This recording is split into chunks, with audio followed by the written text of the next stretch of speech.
So good afternoon to the IDEV team. We are ready. I think at least I, the moderator, is ready. Let me know when you want to start.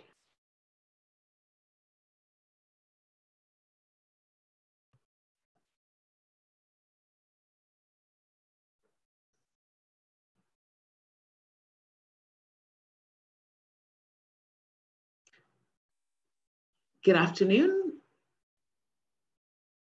Let me put myself on live. Good afternoon. This is Valerie Dabady. Just wanted to say a quick question, please, to the organizers. Whenever you are ready, please let us know and we can start.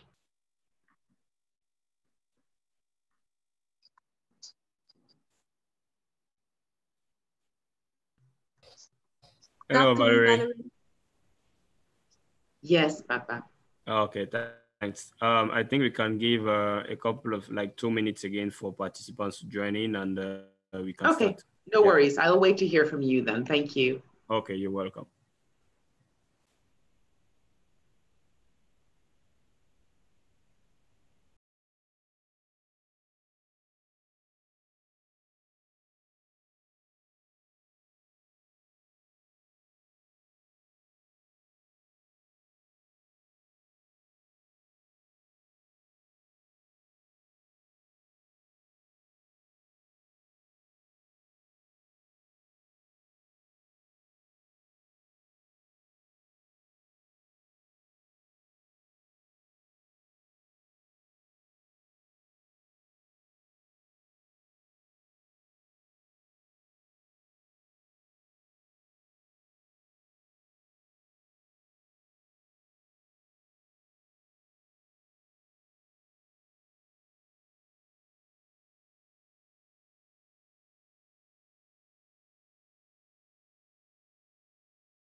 Hello again, Valerie.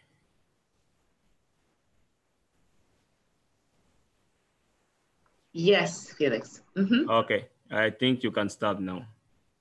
Okay, fantastic. All right, very good. Thank you everyone for joining us for this important event. This is the AfDB Development Evaluation Week 2020. I'm Valerie Dabady. I am manager in resource mobilization and partnerships. And today we've got two topics to explore with you within this general topic of evaluation. The first one will be evaluation, what's in it for me, or more precisely, evaluation from a user's perspective. And we'll have Vanessa Moungar who will be speaking to the topic. And the second discussion will be the evaluation utility journey. Where does it start? What does it end? Does it ever end? Some of you might ask if you've been involved in evaluations before. So before I start, let me say a quick sort of introduction about the participants today. Vanessa Moungar is Director for Gender, Women and Civil Society at, of course, the ADB. And she is a citizen of Chad and of France, and where she sits on the French President Emmanuel Macron's Presidential Council for Africa. Before joining us at AfDB, she was Senior Manager for Africa at the World Economic Forum, where she engaged leaders of African governments, the private sector and civil society in partnerships across multiple industry. I will stop perhaps there. I think the most important thing is that she's with us now. Picard, who will be speaking on the second topic, the evaluation utility journey, I think is somebody who is known to many of us at the institution. She joined the private sector operations of the bank in 2008 and initially part of the financial institutions team. She was involved in the origination activities for financial institutions and private equity funds. And since November 2011, She's been responsible for the oversight of the equity portfolio of the bank. Presently working under the PINS department for everything related to non-sovereign operations. She's a CFA charter holder and obtained her BA at HEC Montreal and MPA from the Harvard Kennedy School.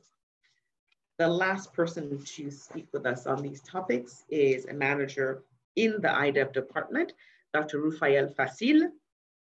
He has over 20 years of experience in evaluation, international development, and academic research in Africa and Asia, across a broad range of development sectors in both public and private sector. Before joining the African Development Bank, he worked in government, international organizations, and management consulting firms. So there you've got the three discussants. And let me say just a couple words now about our topic and the importance of evaluation. So I think evaluation is not something that is an exercise simply to tick the box. It's actually meant to be useful. And useful for what? It's meant to be useful for allowing us to better our interventions. It can help us identify shortcomings of programs, to improve program and project management, and generally provide feedback and evidence, and I think that's the more important word is evidence, to back up continued support for particular interventions. We want to understand what works, what does not, and how we can improve, essentially. And I think part of the most important thing about an evaluation is, of course, the communication and what we set out to do in terms of commitments, ensuring that we follow through on them. So I think I've spoken quite enough. I'm going to hand over the speaker's mantle now to Vanessa, who will be speaking on the issue of the user's perspective. So Vanessa, I'm informed that we are meant to be keeping time. You've got about 10 minutes to speak. It is 2:10, so at 2:20, I shall swing my gavel and say, time over. Over to you. Thank you. Thank you very much, Valerie, and I will make sure to keep with time. So I'm really happy to be here today to share a user's perspective on the key levers to the effective utilization of knowledge from the evaluation, particularly in the light of our recent experience with the evaluation synthesis of gender mainstreaming at the bank, and basically to share my views on what's in it for us as users, which is what the team really asked me as a thought-provoking question. I think to start with, at the bank, our mission is to support the socio-economic development of our countries, and to do so by ensuring maximum impact on the ground and ultimately improve the quality of life on the continent. And so our interventions, as we keep saying, have to be as human-centered as possible in order to maximize development impact and ultimately enhance the resilience of the continent. The current context of the COVID-19 pandemic only demonstrates the tremendous need to accelerate these efforts so our societies and economies can better withstand such types of external, completely unpredictable shocks. So I think that's the big responsibility. That's the starting point. And that responsibility needs to come with a mindset of continuous learning and improvement. That's a common trait of all best performing organizations in the world. Particularly in a regional and global context that keeps shifting, continuous learning is therefore key for us to keep building on our comparative advantages and deliver better and adapt as fast as we can. So what are we looking for in evaluations is the question. I think evaluations provide an opportunity to do a number of things. Number one, to take stock of the progress achieved and generally get some feedback and evidence that can back up the continued support for specific interventions and further strengthen our comparative advantage on the continent. Number two, and most importantly, it's an opportunity to look at ourselves critically in the spirit of continuous learning that I mentioned earlier. So we can identify the gaps and the challenges, and we can hear some innovative perspectives, external perspectives, as well as identify accountability mechanisms that can lead to improved implementation. Personally, I think that the lessons learned aspect is very, very critical because it's also an opportunity to look at what has changed as a result of our interventions? Was the investment worth the results? Can these results be enhanced, sustained, scaled up, etc.? Number 3, I think evaluations are also the opportunity to look at best practices regionally and internationally, which benchmarking exercises can help with. And that's what we had the opportunity to have with the synthesis evaluation on gender mainstreaming. Because that topic, for example, gender mainstreaming, is truly a transformational journey that no institution has fully mastered yet. Therefore, it is very helpful to continuously share experiences, learn from each other on what is working, what is not, in order to not to try and reinvent the wheel in silos and to adopt the best practices that work right away. Of course, the evaluation cycle doesn't stop at publication. And what matters most is to ensure that the relevant recommendations are taken up and implemented to lead to the desired improvements. And I believe that there are specific levers that can help to maximize this utility. So of course, as always, it's important to have good collaboration between the teams. And I must say that was our experience really on the synthesis evaluation on gender mainstreaming at the bank. Because evaluation are most useful when they're really adapted to users' needs. And therefore it's key to clearly define the scope, agree on what will be evaluated, on which grounds, with what methodology, so that everyone is working from the same understanding and collaborates effectively throughout the process. To be credible, it's also important that the evaluation be grounded in facts and not subjective perceptions. And for that to happen, it's important to have as large a sample as possible to ensure that the lessons that are coming out as grounded in reality as possible. And so surveys can be great tools for that in that regard. And we need to encourage maximum participation to achieve optimal results. The transparency and the objectivity of the process are also, of course, critical success factors to ensure that ownership. Finally, dissemination is also key. During cross-bank workshops, for example, which was also our experience, to ensure that the recommendations are owned by the entire ecosystem. And that is particularly relevant in the case of cross-cutting issues. And I think that we as management should not only focus on our own strategies evaluations, but on all others in the spirit of one bank, of course, but also to identify the critical roles that our teams have to play in the delivery of the bank's objectives, which at the end of the day is a responsibility that we all share. Finally, and I'd say maybe most importantly, evaluation must provide recommendations that are as concrete, practical, and actionable as possible, taking into account the institutional context so that they can be immediately acted upon, and they can therefore be used to strengthen our development efforts. So thank you for your attention. Valerie, I think I kept to my time, and I wish you a very fruitful panel discussion. Indeed, you did your 4 minutes, excuse me, your 4 minutes short. You know how these things work on Zoom. I actually have to dress myself back up again. There we go. So thank you very much, Vanessa, for that. I understand that we will now have the second and third discussants, after which we will have time for Q&A. So I believe, in fact, I don't know, Lynn, between you and Rufael, who is speaking first. And so if you let me know, I shall introduce you in that order. If not, in fact, is Rufael on? I don't quite see his picture. Somebody can let me know. Hello, Valerie. Okay. Hi, Valerie. Yeah. Hi, Rufael. Good to meet you. In fact, I don't think I've actually ever met you before, so pleasure. What's the run of show? Who's intervening first on the evaluation utility journey? Yeah, I think this line can go ahead. Yeah. Lynn. Okay, fantastic. Perfect then, Lynn, over to you.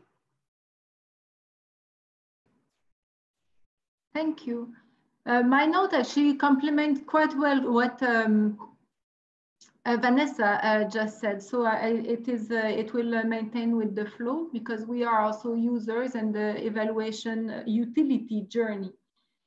I want to inform that Madame Diallo, the Director of the Department for Non-Sovereign Operations and Private Sector Support, otherwise referred as PINS within the bank, she was scheduled to represent at this important session. She sends her apology for unfortunately not being able to participate. But I wish to thank her for her leadership and guidance as the head of the department and for her invaluable contribution to maintaining the strong governance and oversight on the operations of the bank. She is a real contributor to the work jointly with IDEV, and we thank IDEV for their contribution to the improvement of the operations of the bank through their independent evaluations and recommendations. And so my notes actually build on what Vanessa was saying, all the criteria that are, the importance of the communication and the involvement of the colleagues in the process. So this intervention is from an evaluation user point of view to discuss the evaluation utility in the planning, the strategy, the development, the origination, the implementation, exit processes, and how to ensure dissemination of lessons learned and building on years of knowledge and experience at the bank. The evaluation utility in maintaining the institutional memory alive and continue to build on this knowledge and experience to facilitate the integration of new officers at all levels of the organization. The importance of putting systems in place to ensure collection of data accessible and easy to exploit. The importance for IDEV to put more emphasis in aggregating the lessons learned at the corporate level, which ensures the continuous improvement of processes, tools, and knowledge across the bank staff and committees, not only for new staff. So the evaluations are particularly relevant as the institutions continue to adapt to their operating environment. The reporting and data collection systems that PINS and SNUC are putting in place as a result of the recommendations from evaluation is a tangible example of improvement of processes as a result of a recommendation from independent evaluation. So collecting the data, I believe, is at the core where we maintain our lessons learned in one place, and we can easily refer to them and make them accessible to new staff or anybody who wants to, that you don't have to go and dig too far. As I have been with the bank for 12 years, I have been part of origination, supervision, implementation, oversight. The projects I have contributed to have been subject to evaluations, and I have also benefited from recommendations of previous evaluations on other projects and in different sectors and regions. It is important to have a positive attitude toward the independent evaluation exercises. As officers of the bank, we all work very hard to develop strategies, prepare projects, develop implementation plans with the objectives to obtain the targeted development outcomes. We may often perceive the independent evaluations as unfair or take personal the identification of weaknesses or even failures of project preparation. So where the utility of an evaluation starts is with the officers keeping an open mind about the exercise and understand that they will learn from the evaluation and allow the others in future projects to benefit from the lessons learned. So if a project did not work well, everybody has to know about it and to make sure that they don't make the same mistakes or that they can benefit from, as long as the evaluations are adequately documented and implementable with realistic recommendations. We maintain the emphasis on the importance of lessons learned aggregation. So as I said, over the past 12 years at the bank, I had the opportunity to participate in evaluation exercises and to benefit from the outcomes, lessons learned, and recommendations. So while I was not always convinced of the objectivity of the evaluations and their relevance, I can today state that the evaluations did fairly point out at what was done right and what needed improvement. So the relevance and clarity of the recommendations facilitated the definition of specific actions to improve the shortcomings. From a user point of view, we have to be able to capitalize from the results of an evaluation at project preparation and through the project cycle.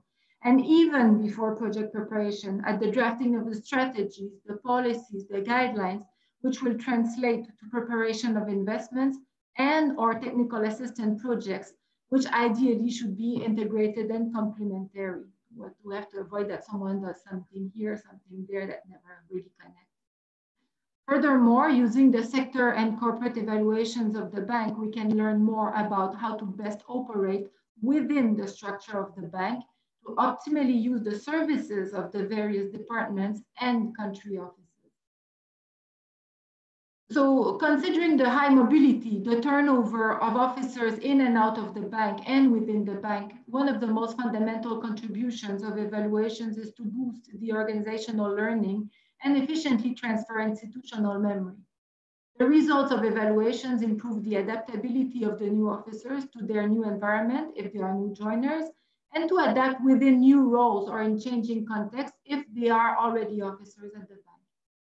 It is not so much a number of evaluations performed that matter, but their relevance, the quality of the findings, and above all, the ability of the officers to use the findings and lessons to strengthen their understanding of the business delivery model, the experience from the past strategies, the lessons learned on quality at entry, on supervision and exit, to name a few. I'm focusing, this is more private sector, what we are looking at, to be able to move forward and stronger. Any new officer at all levels joining the bank will gain in reading through the evaluations even before engaging in their role on their first day of duty. And some examples are highlighted: the recent evaluation on the bank's private sector development strategy, the public-private partnership mechanism evaluation, the evaluation on the private sector enabling environment cluster of program-based operation, quality at entry evaluation, quality of supervision, the delivery and business development model evaluation. Just those five, if we read those five, it brings a lot of insightful information to the officers. So if I can use an example of a recommendation made, which is presently implemented as a direct result of IDEV evaluations and recommendation, it is the revision of the annual supervision report, the ASR, the rating categories, the rating methodology, and the setting up of the result reporting system for better result tracking. In short, 3 key points on evaluation utility. The importance of keeping an open mind in the evaluation process to increase the utility of evaluation. So if we believe in it, they're going to be more useful. The utility of the independent evaluation is to keep the institutional memory alive and at the service of new officers at all levels. As the officers with the long-standing institutional memory are going to retirement, they leave their legacy through the evaluations. The evaluation utility increases if efficiently implemented with relevant and tangible recommendations, which should facilitate the definition of corrective actions. And I emphasize it is important for IDEV to put more emphasis in aggregating the lessons learned at the corporate level for continuous improvement of processes, tools, and accessibility of knowledge across the bank staff and committees. Yeah.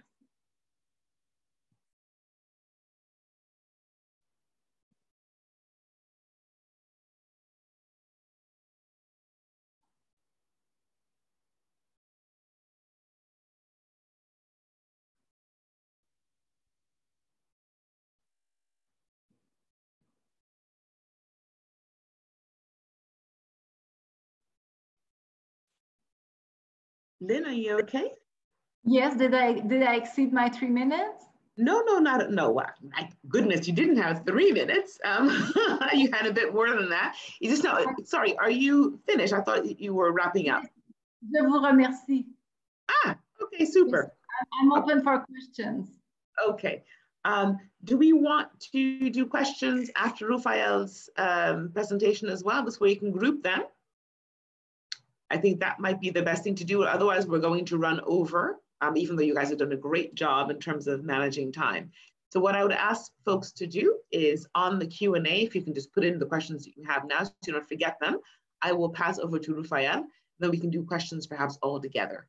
That's what I'd suggest. Thank you very much, Lynn. Rufael, over to you. Thank you, Chair. It's great to join this panel discussion on the evaluation utility journey. There are 3 key points I will be discussing, and I will try to be very brief. This is also much linked to the key speakers this morning on how organizations learn. I think just before that, let me briefly draw attention to one study on evaluation utility. There was a survey conducted by the American Evaluation Association. So they found out that 68% of reported evaluation results were not used, 68%. So findings such as this suggest a great need for evaluation results to make it off the bookshelf and into the hands of intended audience to maximize utility, to maximize development impact. So I think on that, I think I want to highlight 3 issues. One, when we talk about the evaluation utility journey as evaluator, what do we mean by the evaluation utility journey? I think for us, this refers to the relevance and timeliness of this evaluation process and the findings to the organization learning, decision-making, and accountability of result. I think in this regard, I think utility journey can be enhanced throughout the evaluation process by reflecting on what to evaluate, when, how, with whom, for what purpose. I think in this regard, I encourage as evaluators, we need to conduct a proper evaluation utility journey mapping to critically understand and build the process that helps the evaluator to learn more about the key intended audience and the journey we take when we interact with this journey.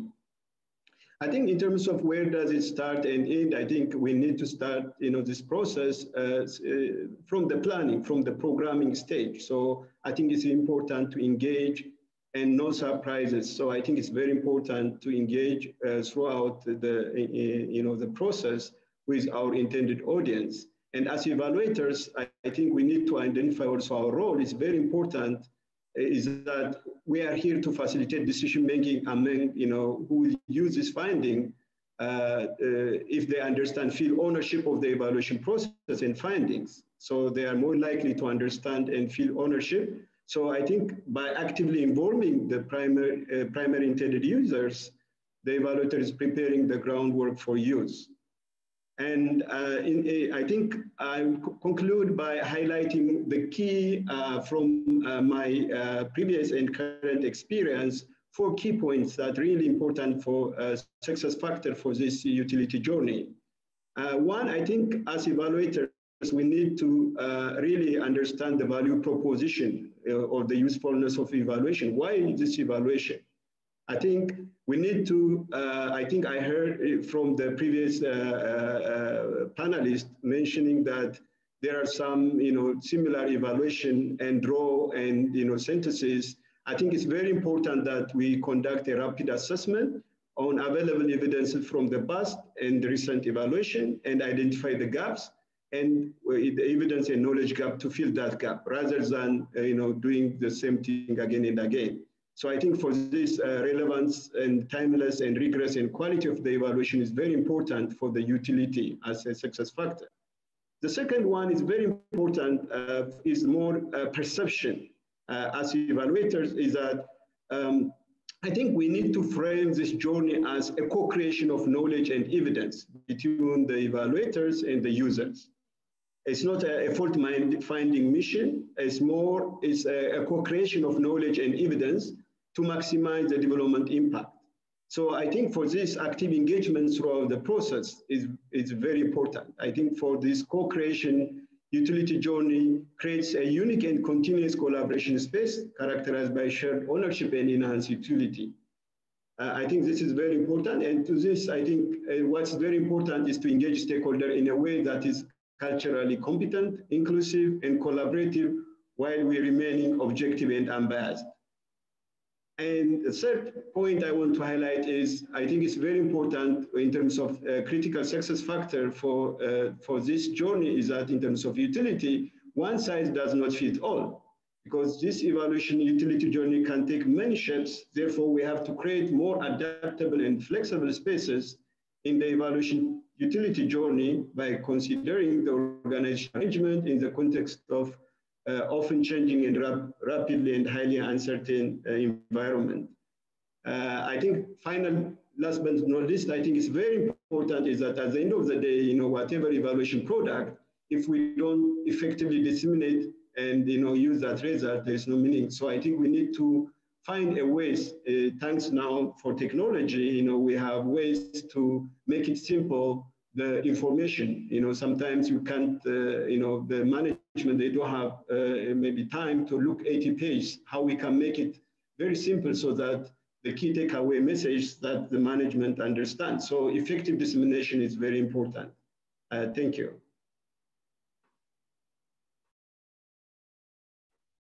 Rufael, thank you very much for that. We're fantastic. This is a group which keeps time, and so I really appreciate that. We've got more time now for the Q&A. Let me start about something from Nompumelelo Madonda address to, so adresse might, actually that would not be his name, but that would be adresse to Adeline Picard. Is the culture of your institution mature enough such that officials are generally open to positive criticism on their work? That's a very interesting and important question. So Lynn, are we a mature enough institution? If I had joined last year, I would not know that, but I saw this evolution, and I have to say that maybe as a person, 12 years ago, we were not so receptive, but as time went by, we got to understand the importance of evaluation and how we put it in our work. And yes, we have matured a lot over the past 12 years, and we have come together with the IDEV department to work jointly together. So it was a process. Okay. So yes. I think that is good, because obviously self-criticism is important, and the ability to course correct, I think is even more so. So that's really important. I have another question from @Monica Lamena Gelis, who's an ex-IDEV officer. So I'm glad to see you again, Monica, or hear you. To all the panelists, so could the panelists share an example of an aha moment while engaging in an independent evaluation process? Something they never thought about their own work, or the work of another department division of the bank, or a trend they did not see before that was proven by evidence provided by an independent evaluation? Super interesting question. So an aha moment during an evaluation. So I guess it would be both from IDEV's perspective, Rufael, and also from the user's perspective as well, Lynn.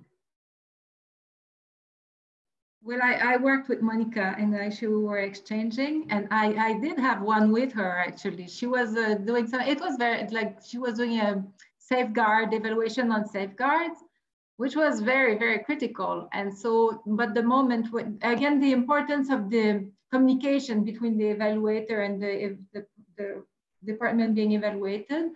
So, you know, she explained to me some specificities of the terms of reference, which made the exercise clearer. And so, you know, from the exercise itself, we actually improved just the way of treating the evaluation. This was something that you hadn't expected, or which was perhaps not known to you before. That's right. Okay, so great. She was able to really explain the terms of reference and where we were going with this, and not just the burden of doing the exercise. Okay, very good, Lynn. Thank you so much. Rufael, what are your thoughts on what is your aha moment, or something that you didn't expect to find in an evaluation?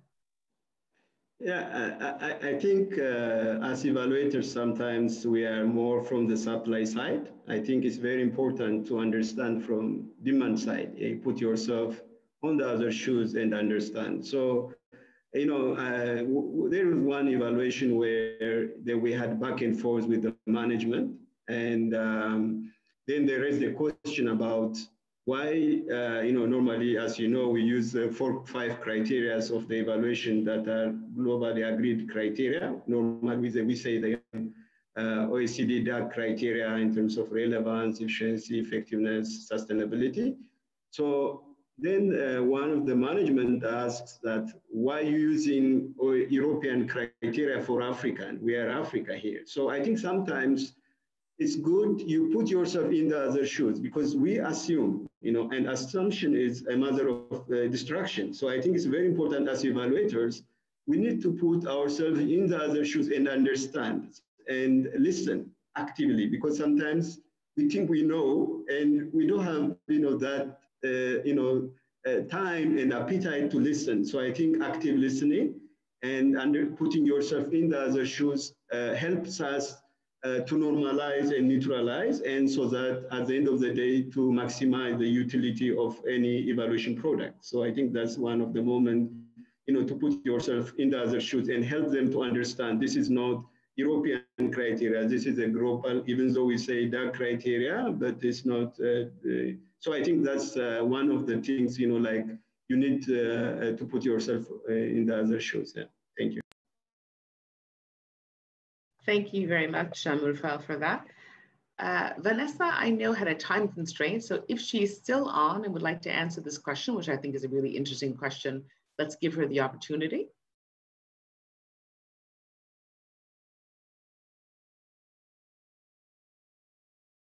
All right, there she is, voila.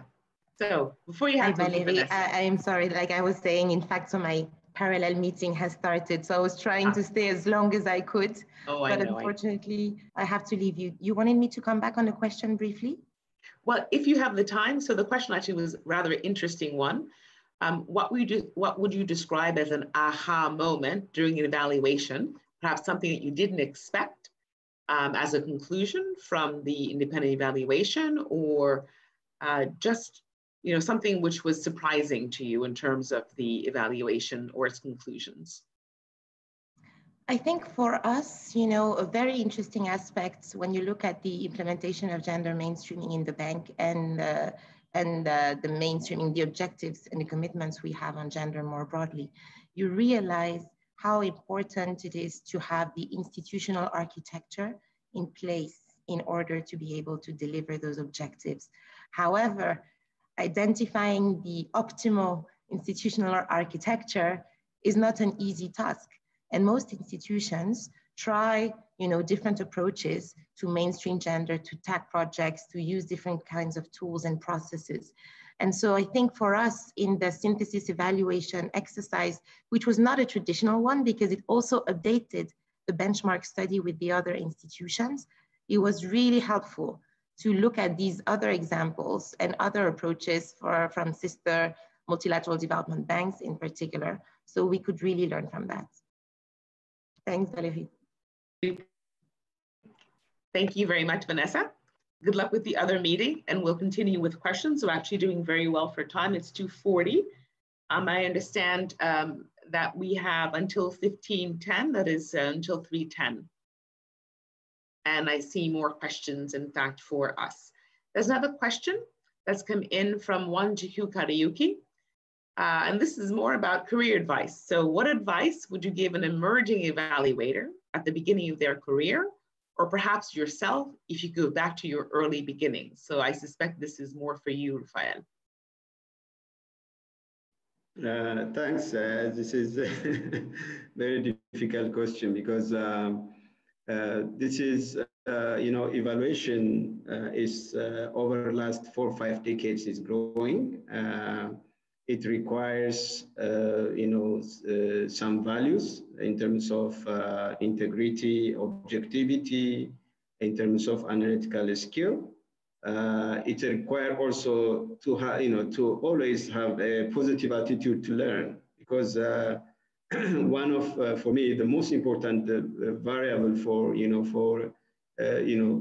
newcomers in the evaluation is that you have to open and learn, because, every day we learn. When we do evaluation, the finding is not just, for the operation, it's for us also, it surprises us and we learn every day. So I think the attitude of learning and, to prepare on relevant literatures, evaluation reports, methodologies, processes. So I think, making sure preparing in that area, because, we don't need to reinvent the wheel. There are a lot of resources available and to build. But I think in terms of the determinant, in terms of competencies, that in terms of analytical skill, questioning why and why again and why. So, let's not assume. Assumption is not really for evaluators. We don't need to assume. So I think that's it's very important to ask questions always. So I think these are, values in terms of integrity, objectivity, in terms of in terms of, there's some basic competency skill in terms of analytical skill, and, also methodologically preparing. And the most important is, open attitude to learn. I think these are some of the things I can share. Thank you. Rufael, thank you very much for that. Let's take another question. This is again for you, Rufael, and it's about success factor, number 4, where you said it's about dissemination and the need for the appropriate communication to send the key information to target audiences. All right, well, it seems that, sorry, it's not actually a question, it's just a comment. So we'll accept the comment, and that's great. Thank you very much for that. Let's take another question here, and this is both to Lynn and to Rufael. Rufael, do you speak French or understand French? Not So let us read it and then we'll translate. But sorry, is there interpretation? And can you all do this? If not, we can. Bon, I guess I will read and interpretation will interpret. From Aimé Guilaou. J'ai une préoccupation qui est de savoir la place des auto-évaluations dans les institutions des pays qui collaborent avec l'ABAD au sein du système d'évaluation de l'ABAD. En effet, ces auto-évaluations qui sont en avant-garde pour disposer des données courantes de mise en œuvre des programmes ne sont pas véritablement développées dans les pays africains, ce qui crée véritablement un problème de données de référence souvent dans les planifications. Quelle solution propose la BAD pour remédier à cela?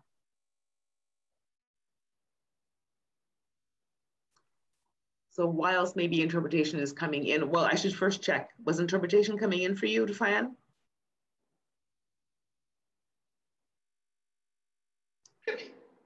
Yeah, but the question, can you come again? Sure, and Lynn also, you can all try to help. There is a concern, which is to know what is the place of self-evaluation, I guess that's auto-evaluation, within institutions in countries who collaborate with the ADB for evaluations. That these auto-evaluations, which I guess are fairly new, need to have data for their own projects and programs, and that they're not very developed in African countries, and which would create a problem of reference information. So this is, we're being asked essentially, what is the solution? I guess, do we understand what the problem is, first of all?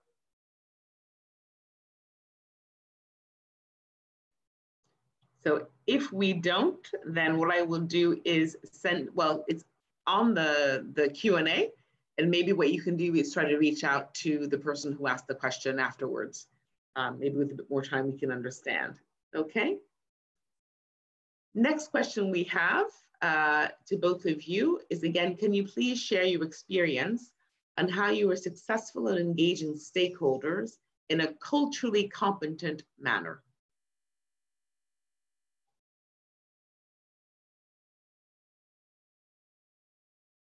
An easier question, perhaps. Did you say culturally competent manner? Yeah. So I guess culturally competent. Yeah, I would say culturally competent just means culturally appropriate, perhaps. Manner. Yeah, or sensitive, or. Yeah. I would say, yeah. Yeah, it's culturally sensitive. Yeah. Exactly, exactly. So can you share your experience on how you were successful in engaging somebody in a culturally sensitive manner?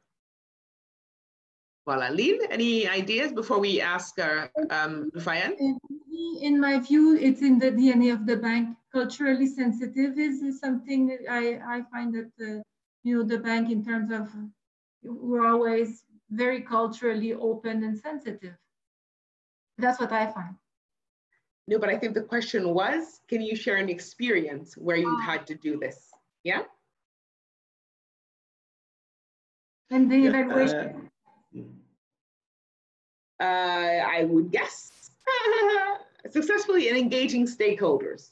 So, voila. Rufael, maybe it's more in your line of work. Yeah. So I think just one experience to share is in Kenya, because we had evaluation, we planned evaluation. And, when we go to society, there are some customs and norms we need to be sensitive. Because at what time you need to meet, do you meet, for example, focus group discussion, women groups, because if you are men, in some village, it's not acceptable men speaking to women. So I think there are many examples where we need to be sensitive and to understand. So I think the key, there are many examples to share like this, but I think the key things is that I think as evaluators, we need to learn about the norms and the culture of that specific village or districts we are going for scoping mission or for any evaluation mission. We need to understand so that how we adaptable to the context, and sensitive to the cultural differences. I think that's very important.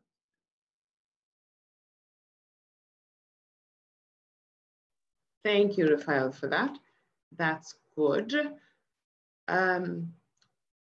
So I think both of you can read the on the chat the long question about self-evaluation or self-assessments has come back, and it'd be great if we can look at it and see if we're able to respond to it. I think now I can respond. Yeah.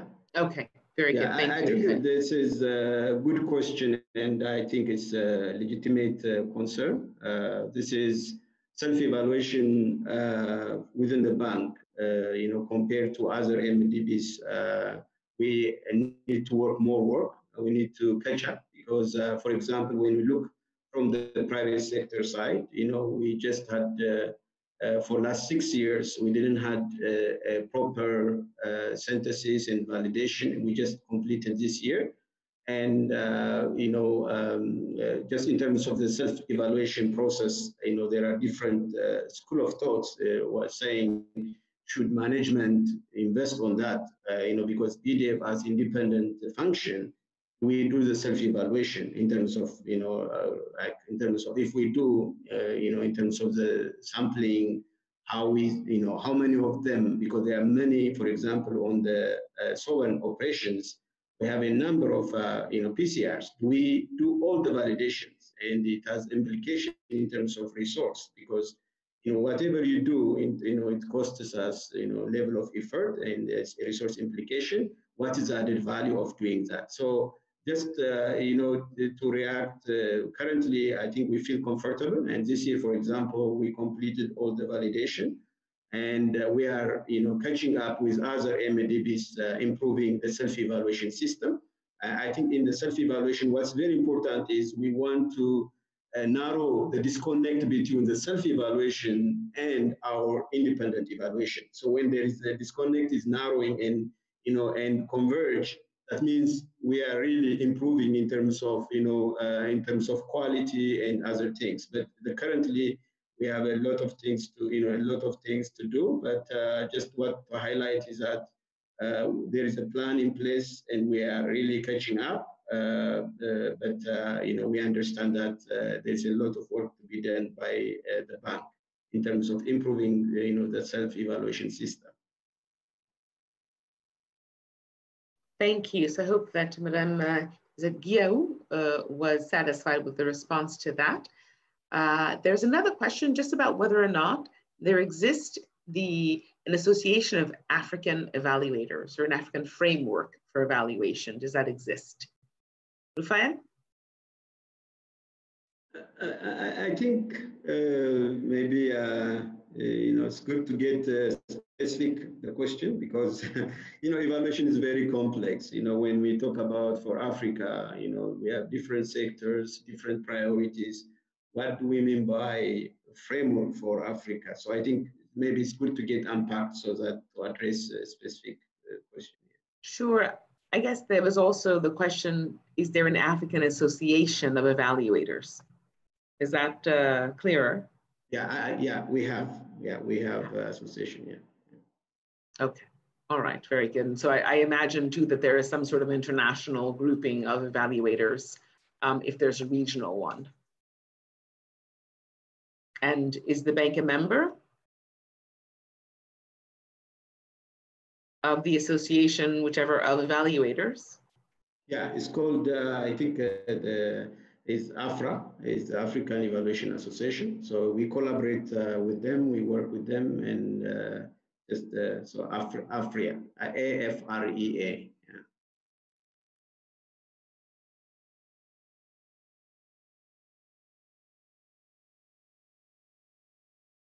Yes, somebody's done that. All right. Another question from Amel Lakdari to Rufael. As an NGO and with limited resources, how can we make sure to evaluate and utilize the findings efficiently? Also, in terms of SDGs, we work towards them all the time, but our own volunteers rarely use it or refer to it. So I think there are two questions there. So in the first question is simply about the application of findings.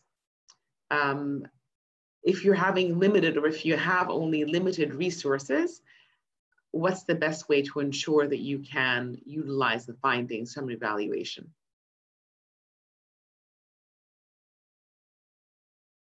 Okay, thank you. So I think, you know, any evaluation, it has its trade-off between the quality, time, and budget. So how this trade-off we balance. So I think, you know, there are evaluation we can do with a limited budget, but I think what's very important is to engage with the management, the intended users, why we need that evaluation, because we don't do evaluation for the sake of evaluation. Evaluation is a means to an end. Our end is development, impact, or effectiveness. So I think we need to understand the need from the management, from the board, what exactly the evidence gap or knowledge gap they want to fill. For example, within the bank, for example, if there is some commitments, like we had, in terms of policy strategy revision, we prepare ourselves, before the new strategy or policy approved, we have to do the evaluation to inform the upcoming policy or strategy. The same for NGOs, I think, it's very important, we don't need to do like sometimes, it's interesting to do as evaluation, it's very interesting field because maybe I'm part of that evaluation process, but I think we need to see utility, like how with these limited trade-offs, how we can maximize. And I think engaging with the management and the users from the beginning, from the design is critical. So if we engage, then the potential of utility will be very important. So I think I encourage you, to engage with the key audiences within the budget, but always there is a trade-off in terms of when you have limited resources, some compromise on the quality, on timelines. So always there is a trade-off, but understanding the trade-off and how you get best out of it so that you add value in terms of, for your organization, mandate, to fulfill the organization mandate is very important. Thank you so much for that, Rufael. Another question we've got from Gordon Wanzare to you, Rufael, as follows. Which are some of the most effective ways of ensuring beneficiaries, i.e. farmers, also learn from evaluations as key stakeholders and take action? This is because learning and action should go beyond evaluators, implementers, funders, and include ultimate beneficiaries. Yeah, I think this is unfortunate. I've been working, coming now from UNDP. I've been working with bilateral agencies, we're working with the government, NGOs. And sometimes, we go to the community, we collect data, but we don't provide feedback. I think that is, we need to change because they are part and parcel of this journey. And I think we need to respect and value From my previous experience, there are some different ways how we engage. For example, with the bilateral work with USAID and other bilateral donors, there are some dissemination with the communities in terms of key messaging. But this is within the bank, and with even within UN, sometimes we produce, and then our primary audience are mostly, the board and the management, and we don't go back to the community. So I think that's the area, but there are a lot of tools how to get to the community because there is a resource requirement. Then, after that, then what's next? Okay, we disseminate the result, and there are some issues needs to be addressed. And, the communities, if you commit something, you need to deliver. So there are a lot of things we need to factor.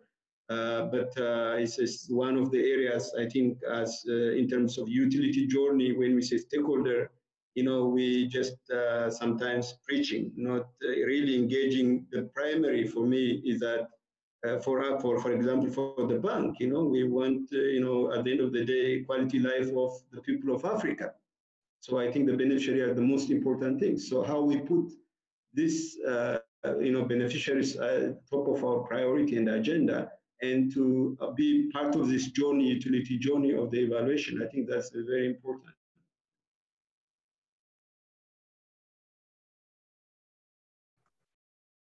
Thank you, Rufael. There's a question about what are the conditions to be part of the African Association of Evaluators that you just mentioned. Do you know?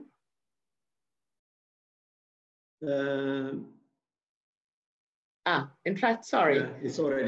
Yeah, somebody's already asked. So let's move on to the next one, which I think is actually already or also about the African Evaluation Association. But let me ask you a thought-provoking question. What's the difference between an auditor and an evaluator? This question was asked this morning also. Oh, it was? Ah, okay. So, but they try to address, I think, maybe, audit, there are financial and operational audit. In evaluation also, we have different types of evaluation. So I think within the context, for example, within the bank, I think our role is more complementarity because auditors, for example, they are doing audit of the result measurement framework of the bank. We are doing evaluation of the RMF that, they are more focused on the internal control procedures and processes, that we look in terms of how is that relevant, efficient, effective, more in terms of, what works, what's not working, and how to improve. So there are complementarity, but it's more, audit is more on control functions, whereas evaluation, but there is a lot of complementarity. But in other institutions, they call sometimes audit as a performance monitoring. There are different, ways to measure, but it was, a couple of panelists responded to this question this morning. Very good. So it means it's a good, valid question then. That's all. And we might like evaluators slightly more than auditors. That's all. All right. Look, I don't see any other questions. I do realize that we are ahead of time, but I think that's fine as well. So maybe what I'll do is just ask people sort of a last round of questions, burning issues, things you also want to perhaps ask of Lynn as well from the user's perspective. So we can take advantage of the time that we have together. Let me also check the Q&A, which I haven't been doing. Evaluation, these questions.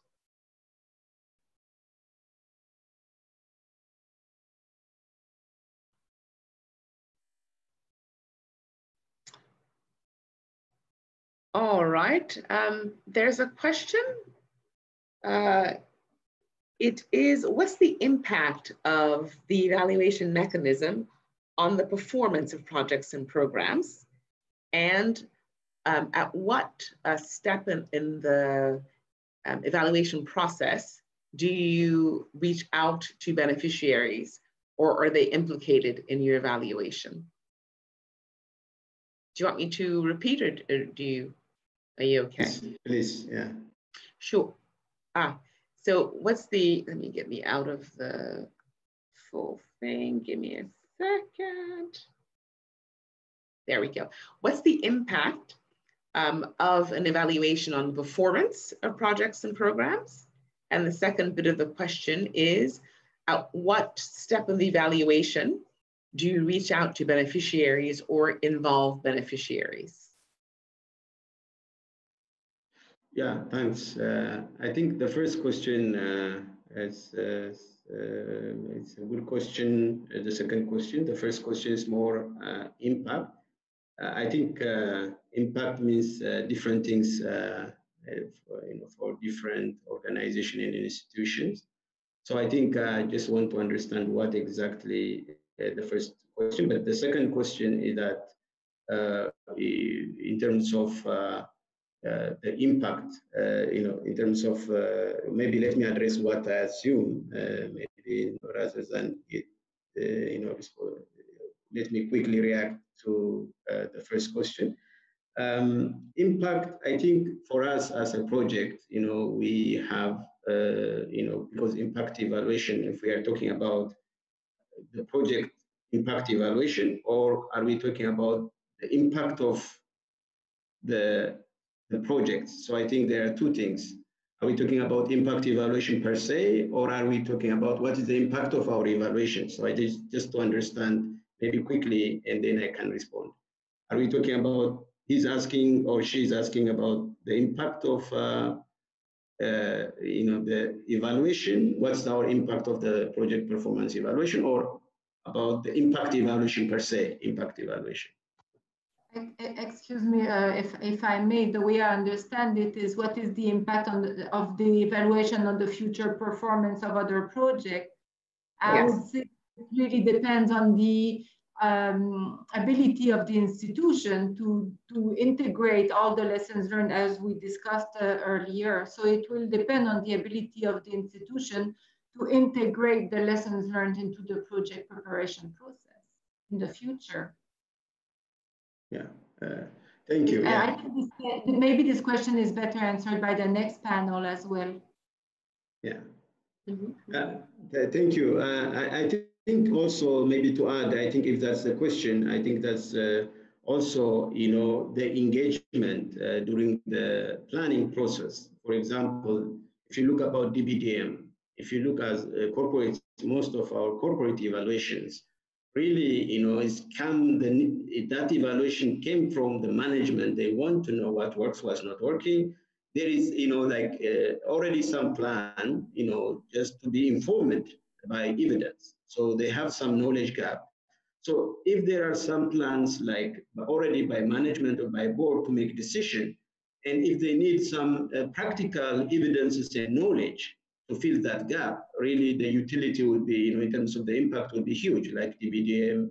We had a number of evaluation that really plays a significant role for the bank in terms of perform. So I think it depends on the, the type of evaluation, the timing of the evaluation, the engagement. So there are many factors that contribute to the impact of that evaluation for the institution.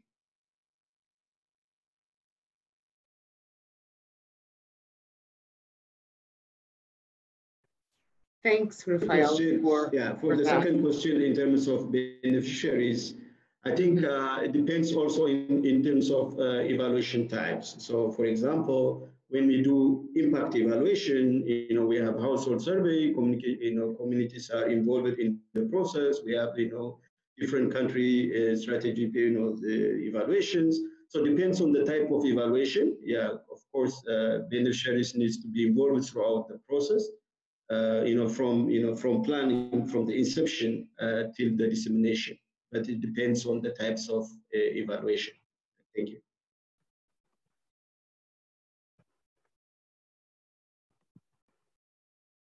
Thank you very much for that. I don't see any further questions. And so I think we've come to the time where I say a great big thank you to our discussants, Rufael, Lynn, even though she had to move to another meeting, Vanessa as well. I mean, some of the things I retained from the discussion, Rufael, you started off saying that 68% of evaluation results are not used. And that seems like a huge missed opportunity. Because in fact, the reason why you actually do evaluations is so that you can look at the conclusions and then course correct. Oftentimes you can find a conclusion that says you're doing great, and so no reason to do anything differently. And that's good too, because I think people need to also understand what works well. But maybe some of the things that are most important is when you have a finding that says this is how you can do better, or in fact, you've been doing the wrong thing. But nothing will be used, and there will be no chance for self-improvement if in fact your conclusions are never sort of used at all. So I think the first thing is to inform, and then that the institution or that the concerned, whatever entity, has the maturity and the conditions to apply, if you will, the recommendations and the like. I think that's the first thing. And then the second thing also was a statement just about the institutional architecture. You know, how are we set up first to evaluate, which is important. And of course, I think most of our peers, and including ourselves, have an independent function for evaluation. I think there's a reason for that, so that the reflection and the analysis can be independent and critical. But then also what's really quite important is that afterwards, how are you set up in order to implement? Oftentimes you have recommendations at a central level, and then you also monitor these. And so they have to have some way of, one, going back to the findings to know kind of where you are with them, kind of what's been done with them, have they been applied, you know, and the like. And I think it's really quite important, because after having spent the resources to do an evaluation, to do the consultations, you know, at the level of the institution, on the ground with beneficiaries and the like, sort of what happens next is really the most important thing. And so I think those are some of the important things that I retained from today's session. Again, a great big thank you, Lynn. It was good to see you again. Rufael, again, I don't think we've met, and so this was a great chance to meet you as well. And thank you again. The next session is going to be chaired by Victoria Gisela. I think that she's probably already on. So I'll hand it over then to those, and we will drop off. Thanks a lot for the attention and the participation. Hope you have a great rest of the day and a great weekend as well. Bye-bye. Thank you. Thank you. Take care. Bye-bye. Thank you very much, Valerie, Aline, and Rufael, for that very interesting and fruitful discussion. I think it sets the stage for our next session. First of all, I'd like to say good afternoon and welcome to this session on the utility of evaluations, the enablers and inhibitors for learning from evaluations. My name is Victoria Chisala. I'm Acting Director for Strategy and Operational Policies Department. Prior to this, I was Division Manager for Corporate Performance and Accountability in the Delivery and Performance Department. So in terms of this session, one of the fundamental contributions that knowledge from evaluations could make is to boost the organizational learning. Continuous learning would enhance understanding of what works and what doesn't among our stakeholders. And this would ultimately improve our adaptability to the changing contexts. The purpose of this session is to highlight key enablers and stumbling blocks to effective utilization of knowledge from evaluation based on examples from evaluations that have successfully utilized by the bank's departments. In addition, we would like to explore the implications of institutional arrangements on utility of evaluations, identify strategies that will ensure optimal utilization of key evaluation findings and lessons from various bank stakeholders to drive the transformation agenda. In fact, in terms of sharing experiences, actually my first assignment when I arrived at the African Development Bank was actually to prepare a management response for an evaluation of the private sector operations. So this was the beginning of my extensive engagement with the independent evaluation department. Now, when we think about inhibitors on the basis of this experience, sometimes we see things like the reluctance to admit challenges and failures, looking at operations with rose-colored glasses, taking a defensive stance, especially on the part of management. Enablers include a balanced understanding of the role of evaluation, establishment of a healthy relationship between the evaluator and the evaluated, and incorporating evaluation recommendations in the design of projects, programs, and strategies.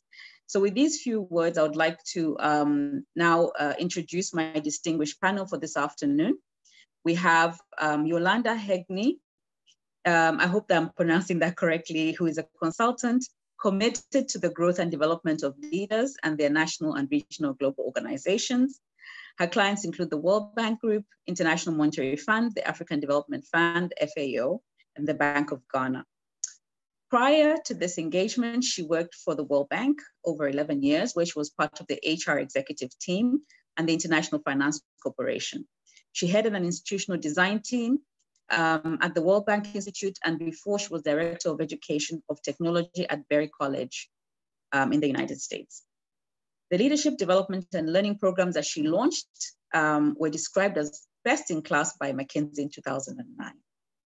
Our second distinguished panelist is Penelope Jackson, who is a seasoned evaluator herself, having worked for more than 7 years in the Independent Evaluation Department of the African Development Bank, and prior to this, she worked for the OECD.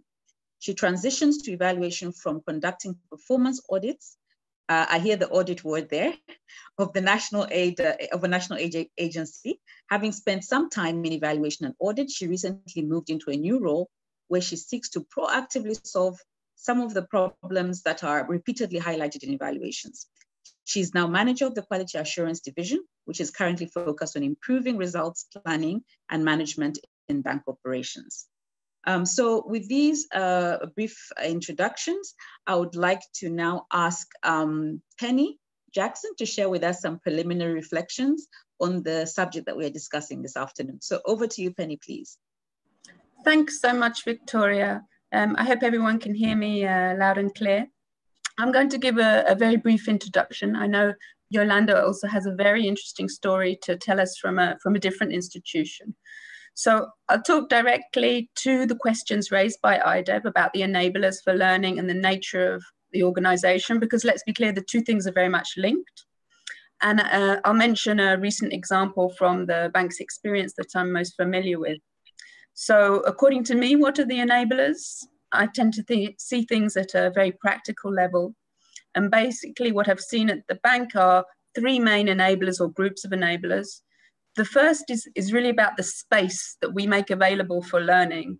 And this space, the time and resources are not automatically available. And in an institution like the bank, people are generally running so fast, that kind of time and the resource committed to learning really have to be carved out. And that's not easy to do. The second is about the relative focus within an institution as a whole on learning versus accountability. Both are obviously important. And what we see in the African Development Bank is an increasingly strong focus on accountability. And evaluation is a very good example of that, because you take, for example, how the evaluations are framed. Not only projects are rated, but also sectors, cross-cutting issues and themes. They're rated as, are they satisfactory or are they unsatisfactory? And inevitably, the conversation tends to gravitate around that assessment, both in the boardroom and in the backroom, as opposed to a conversation that's really focused on, where learning is really at the heart. The third enabler or group of enablers is the quality of the evaluation and the quality of the process. Of course, this is somewhat obvious. If the evidence base for the findings is strong, if the recommendations are clear and practical, if the lessons are specific and insightful, if the process followed has been sufficiently consultative, then the evaluation is on a very strong track to have a positive impact and help those being evaluated to learn and to adjust in practice. So finally, because I'd like to be very brief and leave time for discussion, just on a few examples that we've seen in the African Development Bank, where the learning has really taken hold and management has taken ownership of evaluation findings to try and solve problems. One example might be how our colleagues in governance have taken the time and the effort to really substantively address the critique that the bank was punching below its weight when it comes to the policy dialogue linked to our program-based operations or budget support. There are others. The one that I wanted to focus on is the one that I'm most familiar with, which is the series of evaluations about operations quality through the project cycle. And at this point, I should declare an interest. While I worked in IDEV for some years, I moved to a new role in 2019, and the core of what we're trying to do is to fix some of those operations quality issues, many of which it's IDEV that have raised either through that series of evaluations or in some cases repetitively through a number of evaluations. So what did we do? We have a comprehensive quality action plan and a whole set of linked initiatives trying to address some of these challenges and issues that IDEV have raised. And so it's an example where we've taken the findings delivered by IDEV and run with them. And it's an example of an evaluation that has had impact. And I should add as well that the IDEV team also engaged in the development of our action plan. So it's been a very collaborative approach. So in terms of the three enablers that I mentioned when it comes to this particular example, we made the space, and IDEV helped us make that space by focusing on consultation on emerging findings so we could discuss the findings and the practical solutions. And it also gave us space in the sense that it brought our board on board, as it were, with some of the quality issues that we wanted to fix, gave them some additional understanding of the root causes and what we would need to do to address them. So this was very helpful. In terms of learning, I think it's fair to say the response from management to this evaluation was not at all a defensive one. It was very much about focusing on, okay, we are clear these challenges exist. Let's focus on the solutions that we need to come up with to address these challenges. And almost obviously, I think we had enough discussions with IDEV through the process to feel that in terms of quality, we had confidence in the evidence base, and we were given through the process space to raise any concerns that we might have had in that area as well, and those things were addressed. So I'd be happy to talk more about that particular experience if helpful. But for now, I believe Yolanda has a very interesting story about learning from a different institution that should be complementary. So I'll stop there. Thank you very much, Victoria. Thank you, Penny. I think we'll go straight over to Yolanda to share her experience, and then we'll move to the next step. So Yolanda, over to you. Thank you. Thank you, Victoria. Thank you, Penny. It's really good to be invited to be part of this evaluation week.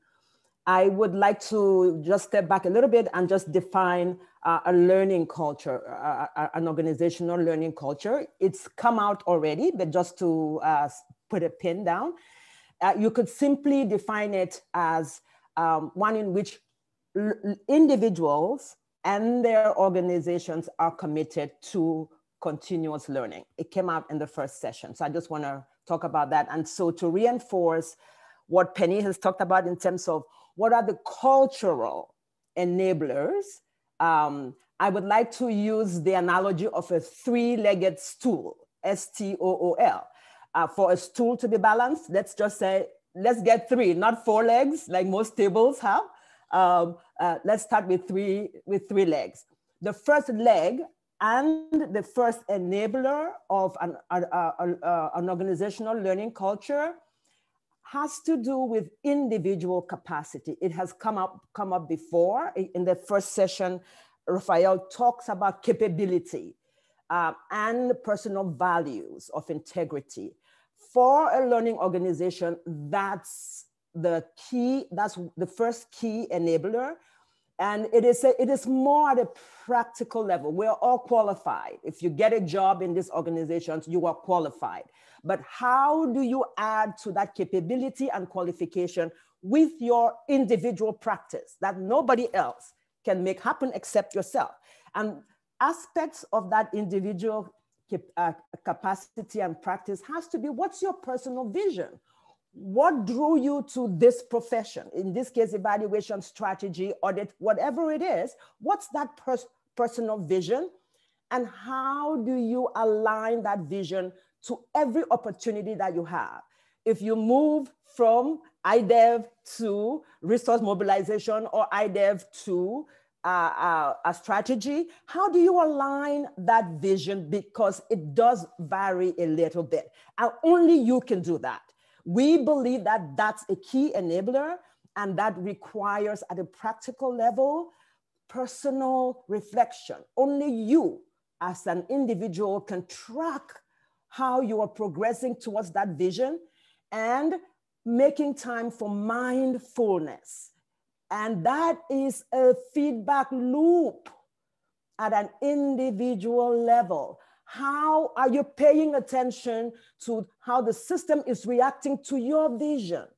Only you can do that. And that's really integrity, right? Integrity, we tend to think, okay, you know, your truthfulness. No, personal integrity as a profession, as a professional is key in organizational learning cultures, and tracking that. Maybe daily, the best leaders in the world do this.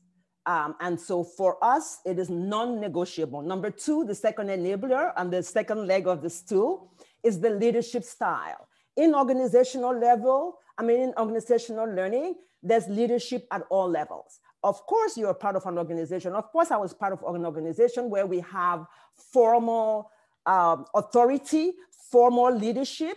What we are talking about is that if you're leading an evaluation project, you are a leader in that capacity. So as an individual leader, the style, and you've talked about the processes, are very important. Again, what's your practice? What are the enabling practices as you lead teams, whether it's just evaluation teams or formal teams? We're looking for facilitating the capacity of others, right? So you may have a learning team that is responsible for organizational staff learning, talent development.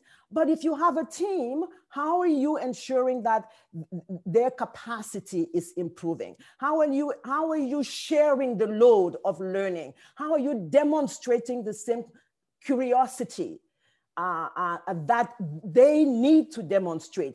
And how are you also ensuring that they are learning continuously, learning from practices, asking the questions of what could go wrong? What are we not thinking about? What is emerging as an early warning signal? That's leadership style. That is a leadership opportunity. That is a key enabler in an organizational culture. I'll go to the third and the last. You guys have talked about it very, very much. It links to the whole idea of, we're talking about an architecture, and that you must take a systemic approach. You must take an adaptive approach, not just a technical solution. I have done an evaluation. Here are the results and recommendations. Check, done. We also said that before. What are the features of a systemic approach or a systems approach? Understanding complexity. We've said that nowhere else in the world than Africa to understand the complexity.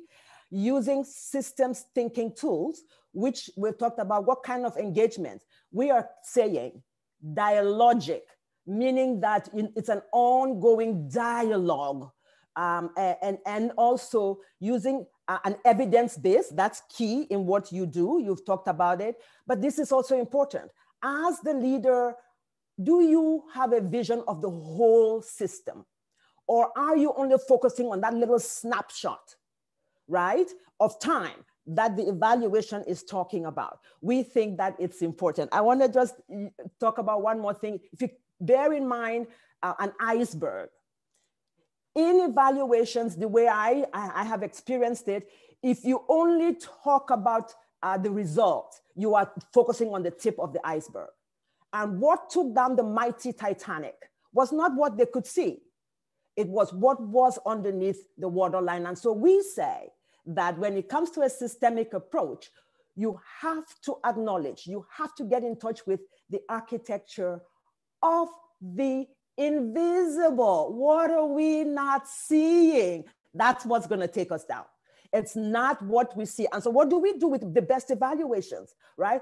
The results. Oh, boom, boom, boom. What do? We amplify, right? And so we say that that leads to a reactive phase. So let me give you a couple of examples to ground this. I'm taking an example from IFC, as Victoria and Penny mentioned. And I want to say that the leadership that I'm talking about was important. I'm looking at the window of 2002 and 2012. And at the time and the World Bank, the president was late Jim Wolfenson, who passed away last week, came from investment banking. Very important, investment banking.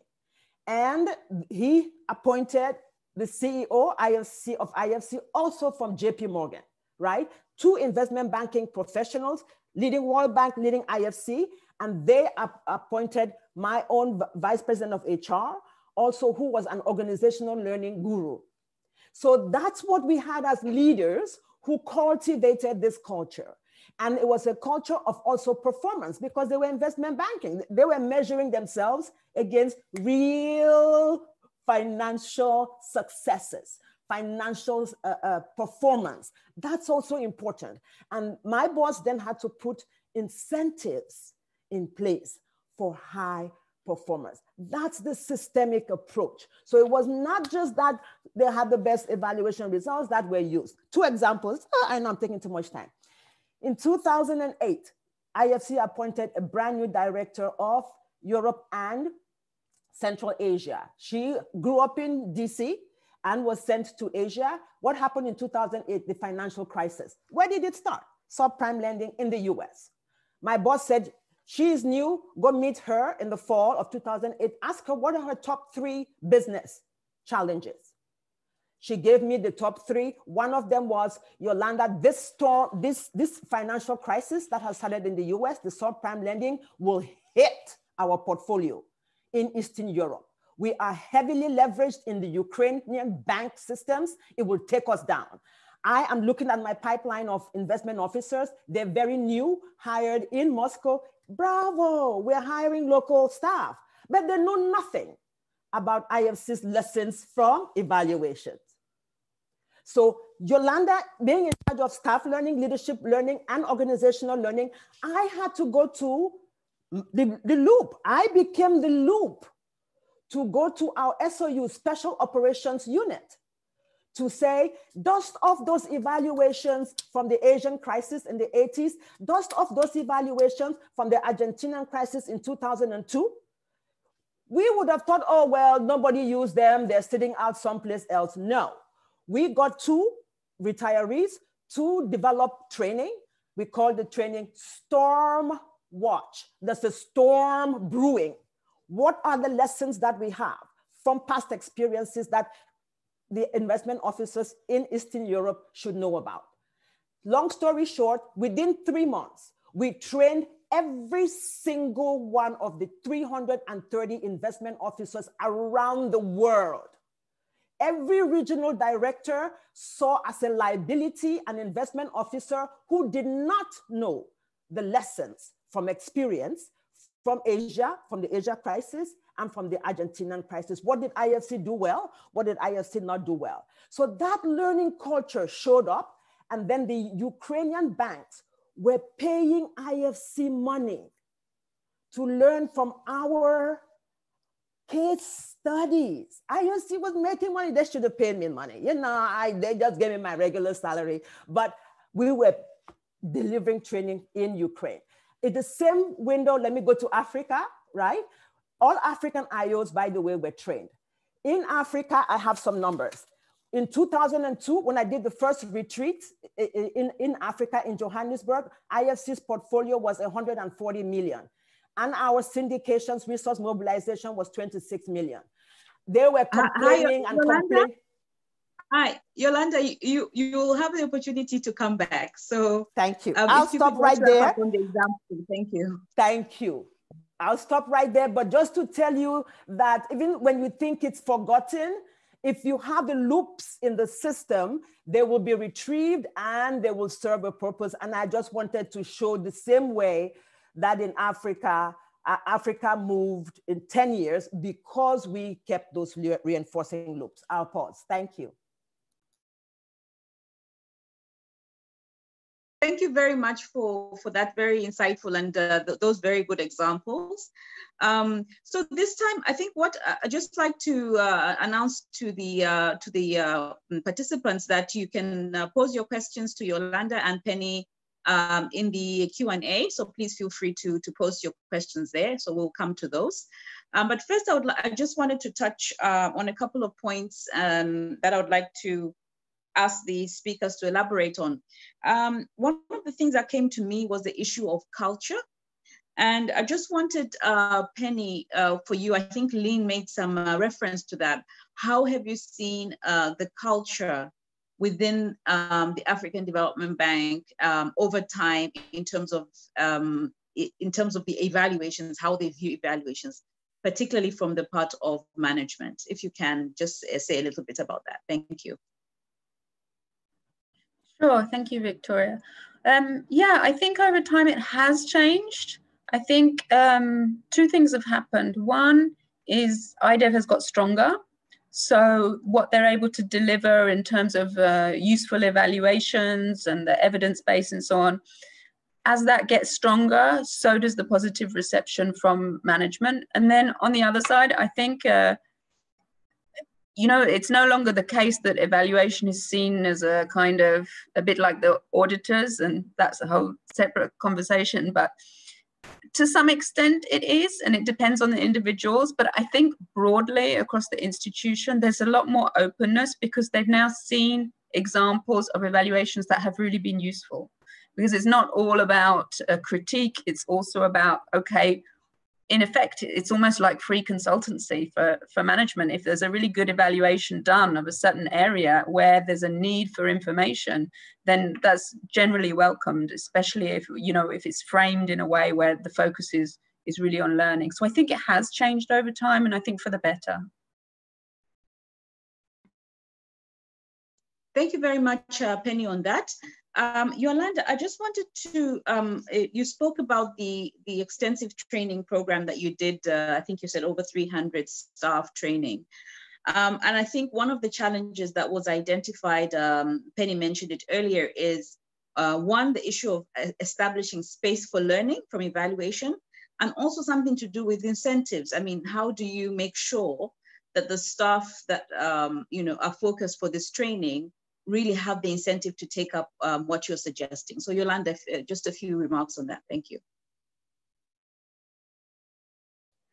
Thank you, Victoria. So part of it is the timeliness, right? So it's also the value of the training. We really invested in getting very good training.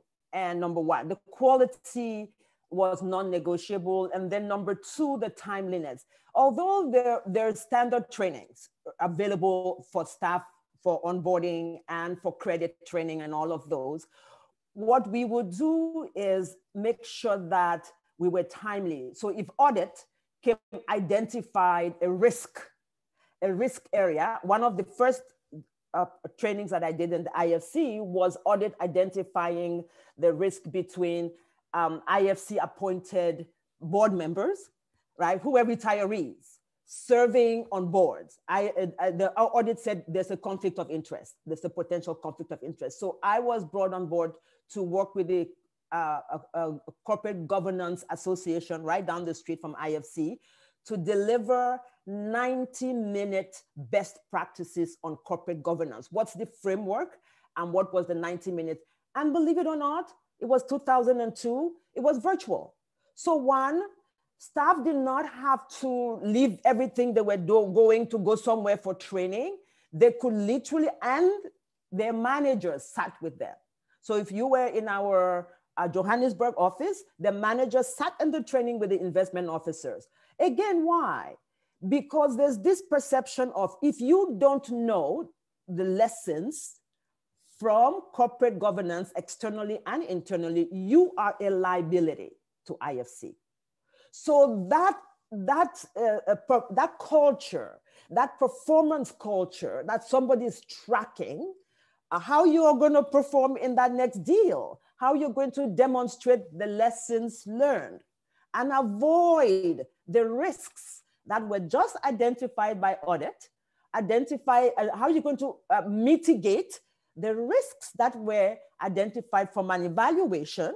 Your manager expects you as an investment officer to identify those risks and propose mitigants from prior experience.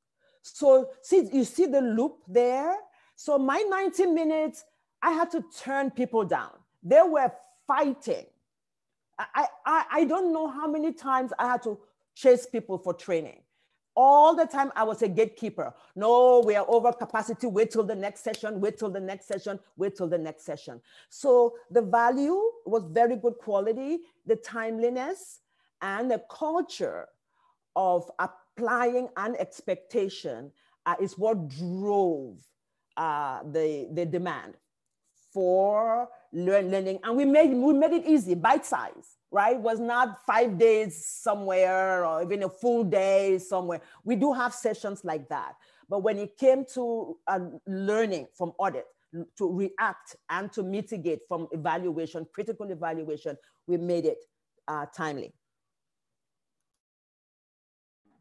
Maybe I can just piggyback on what Yolanda was saying. Another successful experience that we had in the African Development Bank, not so much related to evaluation, but it may be something that we can do with evaluation, but with audit.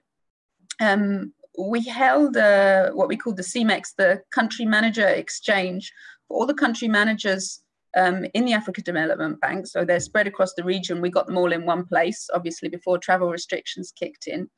And we designed a program for them, which was really designed around a series of audits that had taken place of country offices. So we picked out the themes that were repetitive, and we brought in the specialists for those areas and said, okay, this is a recurring issue, whatever it might be. I won't go into the details. And we had sessions so that the country managers could really understand what the issues were, what the risks, what they should be doing, what the rules actually are. Sometimes there was some confusion on some things that are very technical. And I think that was very practical and helpful as well. Maybe assuming we can have group evaluation lessons that are kind of that specific and clear, it might be something that we could repeat with evaluation learning. Thank you very much, Yolanda and Penny, for those insights. I would just like to look at some of the questions that have come up. We have a question that is asked by Monica Lumero. It says, what do you think are the most effective ways to create an evaluation culture at the institutional level to increase the utility of evaluation? So I'll start with you, Penny, if you can respond to that. My first reaction is communication and collaboration. I think that is at the core of it. Sometimes when the evaluation culture has not developed, it's maybe because of a lack of communication between the evaluators and the evaluand. Sometimes the best way, let me put it another way in a positive example, the best examples are when you see that strong collaboration between the departments that feel they're the ones being evaluated and the evaluation team. And that conversation and exchange is not something that just happens at the beginning and the end, but through the process. And the more and more people that get engaged with IDEV in such a positive exchange, the more they're open in future to more learning and to more lessons. So I think that's my off-the-cuff response to that intelligent question. Thank you very much, Penny. And I think that's really speaking to my own experience. I mean, we've had some very, very difficult evaluations where there was a big gap between management's own performance in that particular sector and what the evaluators came up with. And it took a long time of negotiation between the two to get really to a point where they both had what they felt was a good understanding of what the results were. So I think the importance of communication and collaboration is very, very, a very good point. Yolanda, do you have some perspectives to share in this respect? Two things. One, just highlight one of the points I made about the enablers, the three-legged stool. I think, again, at an individual level, if we all as an individual value learning and know that our own value as a professional requires us to be curious and to be hungry, that's part of the culture, right? It's like the pebble on a pond. It has rippling effect, number one. Number two, Penny, your point about spaces for learning. Again, I was blessed. People say I worked at an IFC during the golden era, where Jim Wolfenson in his obituary on the Washington Post last week said he was a relationship banker. So, you know, if the bigger boss is that way, we were all relationships. Like I would be having coffee with you, Victoria, I would be having coffee with you, Penny. We recognized that our work. So when I worked, when Moscow asked for training, I worked to my colleague Peggy in SOU, and Peggy said, "Oh, Yolanda, I have the perfect cases. Do you have budget?" Right? Budget came from me, and I fast tracked. Right? So again, my boss had to bless it from the top. But my point is, it took informal relationships, number one. Number two, these spaces for learning we had to create, again, came from visions from the top. I simply implemented. The second CEO that I worked with brought 3-day strategy development sessions. And I was one of the people certified. All of us were in-house. We did not bring external facilitators of corporate strategy, of regional strategy. And so those were 3 days of deep dive. What are the external factors? What are the lessons learned across the organization? What do they mean for Africa? Spaces for learning, right? In January of each year, the credit department would also say, what are the early warning signals? That's our mid-year. We're now waiting till the end of the fiscal year to see what the risks are, to see how we performed.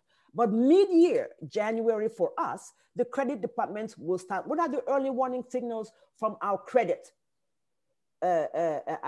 analysis as an investment bank? And thirdly, then at the end of the year, June, we had a leadership meeting. Again, it's both of those aspects. Let's take stock. So corporately created learning spaces and individual relationships also created learning relationships, but also built, you know, so those are those three stools. Individuals themselves. I was curious, and I knew that I needed to learn from Penny. I needed to be responsive. I needed to learn from Victoria. I needed to be supportive of the emerging strategy. As a private sector organization, that's key. Thank you very much. We have a question, and I think this one is directed to you, Penny. It's from Akua Arthur, and it says, how could the bank establish appropriate synergies between evaluation knowledge and the general organizational learning department, which is CHHR? So I'm sure I saw Penny earlier today, and I think she was discussing really just that. So Penny, over to you, please. Okay, thanks, Akua, for the question. Nice to hear from you. I hope you're well. By the way, for those listening, Akua was part of the team of the evaluation that I was talking about, as was Monica, in fact. So it's nice to see all of those people online today. Right, well, I can give my opinion and I can talk a little bit about what we're doing. In terms of IDEV linking up with HR and with ECAD, then of course that's for those departments to focus on more generally. We do have a knowledge management strategy for the bank led by the economist complex, and I'm sure that IDEV are engaged with that. What Victoria was referring to is a learning program that we've launched within the bank. It's an online learning program called Operations Academy, and we've just launched the first phase called the Gateway. This is all about operations learning. It's about making sure that everyone who joins the bank, new staff, or even as a refresher for seasoned staff, that they are fully up to date on the rules and procedures of the bank, on the processes, and also some of the issues that are coming out of evaluations and other learning as well. So this is a kind of a basic online learning that we have launched, and before an external person listening in asks how they can access the courses, I'm afraid for the time being they are internal, they're just for bank staff, but something we may look into in the future.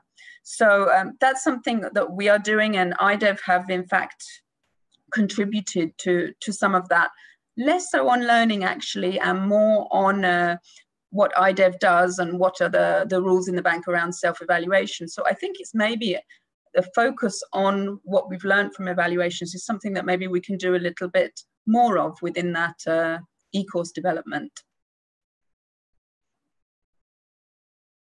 Thank you very much, Penny. Yolanda, just wanted you to elaborate on one thing that you mentioned about, taking cues from the top.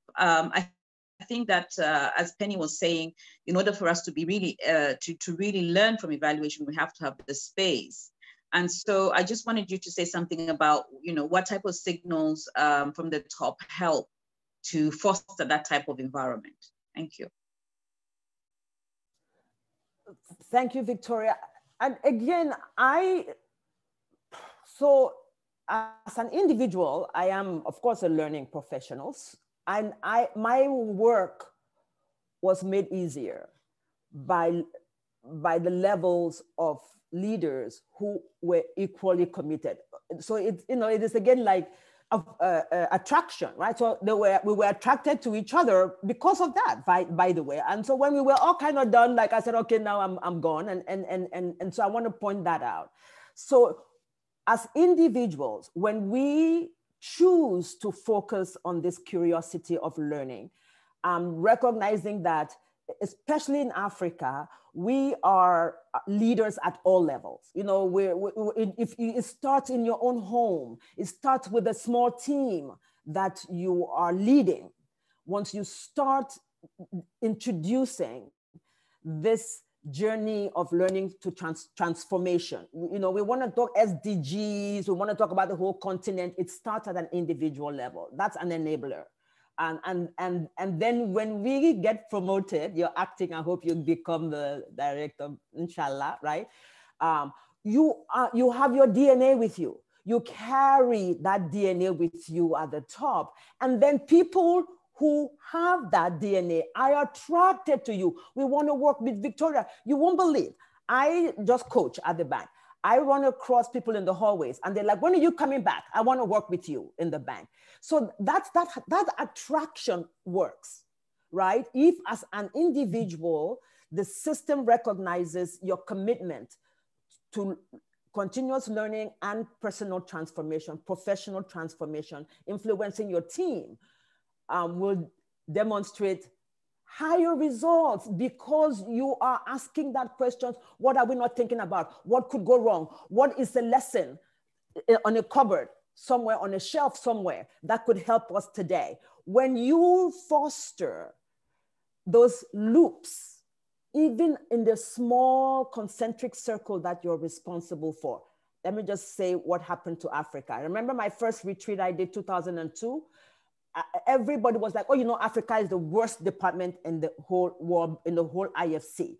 We have a bad business portfolio. It's a bad business environment. They were below 200 million and everybody was complaining and they were actually patting themselves on the back. We're doing Africa a favor. And they would come to Africa just to retire, and have all those beautiful benefits for their kids in college. That's how that team was sounding to me. Well, they brought me in for transformation. I went back to my boss. I said, I'm from Africa. This just does not work. So they looked for an opportunity to change that culture. There so many things they did differently, but part of it was At the same 2008, I facilitated that strategy in Johannesburg, 2008 and 2009. When all of the IFC portfolios, remember the one in Eastern Europe and Central Asia, that was at risk because of the subprime lending. Africa said, no, we don't have to go down with the rest of the world. That was the worst recession, global recession that the world faced. The IFC Africa region said, we do not. Yes, these are early warning signals, but we can do something different. I was there in Johannesburg, and they totally amped up trade finance with partners. And in 2012, IFC's own commitment was $2.8 billion. The external mobilization was $1.2 billion. Total IFC commitment in 2012, $4 billion. That's what a culture of learning. Remember, Ukraine started by saying that, oh God, I'm a new director, the portfolio is gonna tank. Let's learn, let's learn, let's learn. Everybody learned. Then when Africa also said, in addition to learning, we will do something different to counteract this global trend. And so that's what the culture can generate. Thanks. Thank you very much, Yolanda. Now the questions are coming fast and furious in the last few minutes of our conversation. So we have one from Ian Hopwood. Could the panelists say a word about AfDB's present and future contribution to evaluation practice and learning in client countries across Africa? It really relates to the development of national systems. I think I'll give that over to you, Penny, because you have a little bit of experience within the evaluation department. So maybe you can share some perspectives from your previous experience. Yes, exactly. And it will be previous experience. I don't know if there's anyone from IDEV 3 online that would like to elaborate further for Ian's question. But Ian, IDEV has been involved in supporting AFRIA, CLEAR. They also established something called APNODE, the African Parliamentarians Organizational Network on Evaluation. I'm sorry, I forget the exact acronym, but it's an organization of parliamentarians who are supporters of evaluation and are pushing their governments to take it seriously and to use it to inform policy making. I'm not sure of the latest details or the forward directions in terms of support to AFRIA or CLEAR or others, but if there's someone from IDEV 3 online, they might be able to elaborate. Thank you. I see Rufael is still online. Rufael, would you mind to get a couple of words in there on that question, please? I hope Rufael is still online. Rufael, can you add a couple of, yes, please. Yes, Victoria. Yeah, I think Penny is still part of the team, so I think she covered, I think highlighted, still she's updating herself. I don't think it's from her past experience, but I think it's what she shared is the same exactly what we are working with parliamentarian. We are investing a lot to build one of BDF3.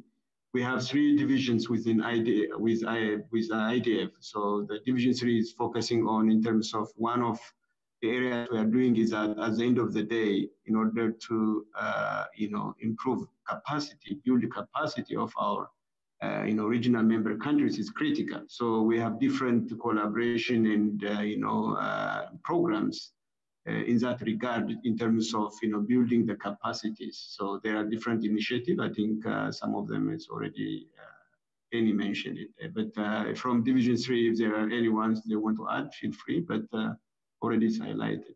Thank you. Yeah. Maybe this is Jackie. Just to add on to that, because we do have in Division 3 of Evaluation Unit, it is knowledge management and capacity development. So yes, we're still continuing with the initiatives that Penny spoke about, the support to African parliamentarians. We also do capacity building through workshops that are organized when evaluations are taking place within countries.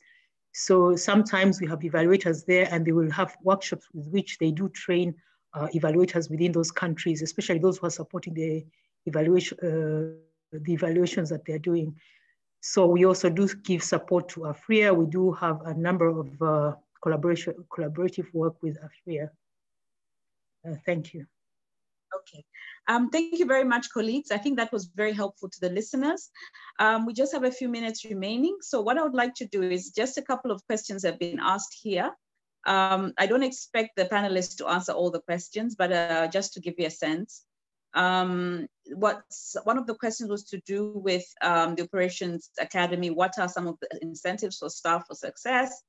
And then the other question was related to how to build an organization learning culture from scratch. So these are some of the questions that came from the floor. I know we won't be able to answer all of them, given that we're almost out of time.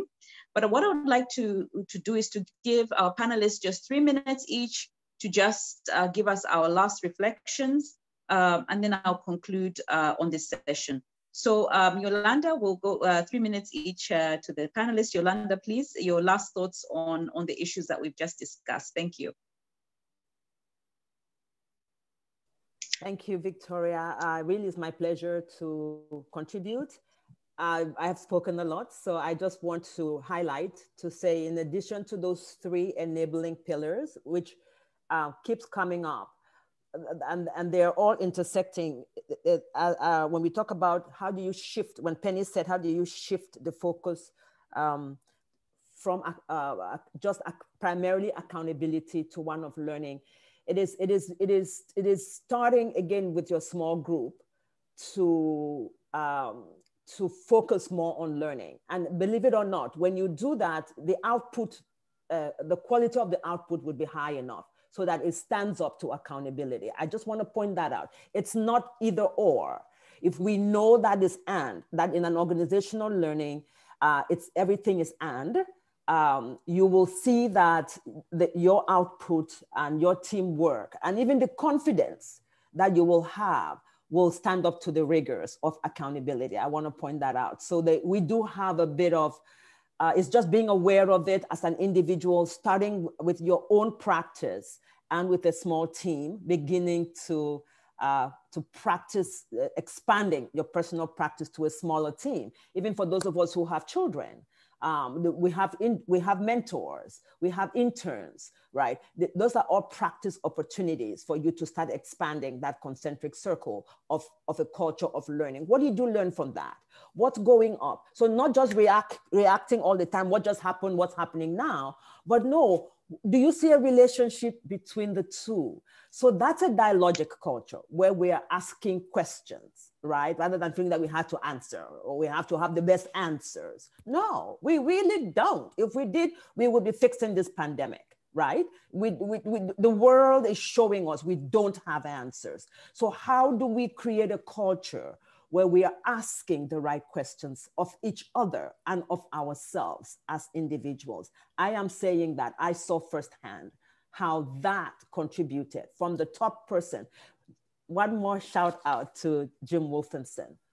He had a panel of religious leaders, imams, the Aga Khan, the cardinal of the Anglican Church in the UK. They were his advisors. They came to DC twice a year to advise him because he knew that the culture within which we were delivering development solutions and interventions was just critical. And he needed their advice, right? He needed their guidance. This was all ongoing for him, right? So that's how much he, besides performing the cello at Carnegie Hall himself, that's how much he focused on culture. So this cultural aspects is not a tick the box. If you do 1, 2, 3, there is culture, but it is as an individual, giving yourself permission to be part of culture. You will start creating it. You will start fostering it. You will start enabling it. You will start attracting talent. You will start attracting quality. I hope that answer sounds effusive, but I gave you numbers that showed that the results will speak for themselves. Thank you very much, Yolanda, for those very insightful words. For Penny, I think the question was asked, thank you, Penny. Yes, indeed, space for evaluation knowledge to be incorporated in some courses in the Operations Academy to be considered going forward. What are some of the incentives for staff for success? I think that was the question that was asked. So, and you could use the opportunity also to make your last few remarks, please. Thank you. Thank you very much, Victoria. So for Operations Academy, we just hit our 500th graduate, which we're very pleased about. So we surpassed our own targets at this point, but we're going forward. We want to roll it out further so that all operations staff have the same foundational knowledge. What we do know in terms of the success so far is the feedback that we've had from the graduates, and 98% of them rated the program as good or excellent. We've had some really, really helpful feedback from individual graduates about which of their courses were their favorites, and also what we can change for the courses that we're going to do in the future. So I think that feedback has been the most important kind of measure of success so far, but the journey is far from over. In fact, we're just beginning. We have whole new sets of courses we'll be rolling out in the next year. Then maybe just to sum up and address the other question about organizational learning. Someone asked, how do you create an organizational culture of learning from scratch? I guess if I had a simple answer to that, I'd be a very rich woman. But I will say one thing. I think we have to accept risk. To learn, you have to be able to say, take risks. Failure happens. We learn from failure.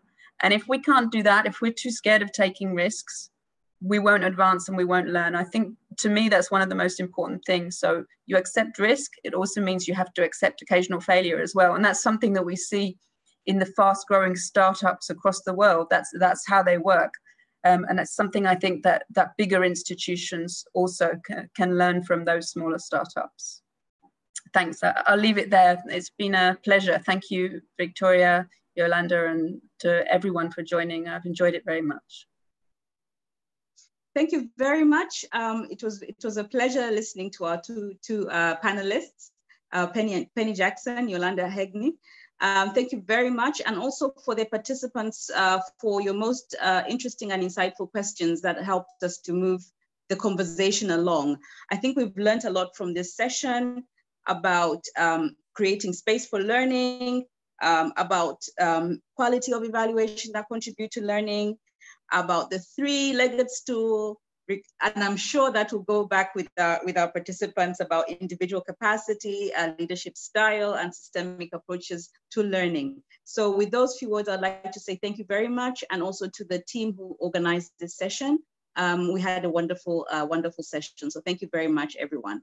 And with that, I would like to end here and hand back to our facilitators for the next steps. Thank you very much, colleagues.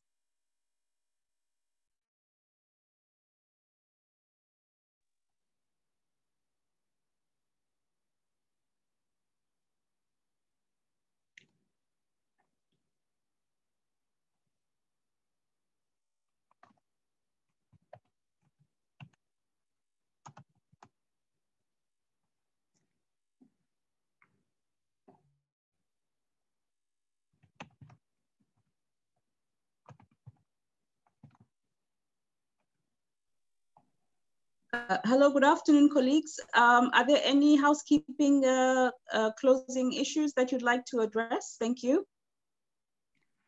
No, that is it. You were closing it. Thank you very much. Have a good evening.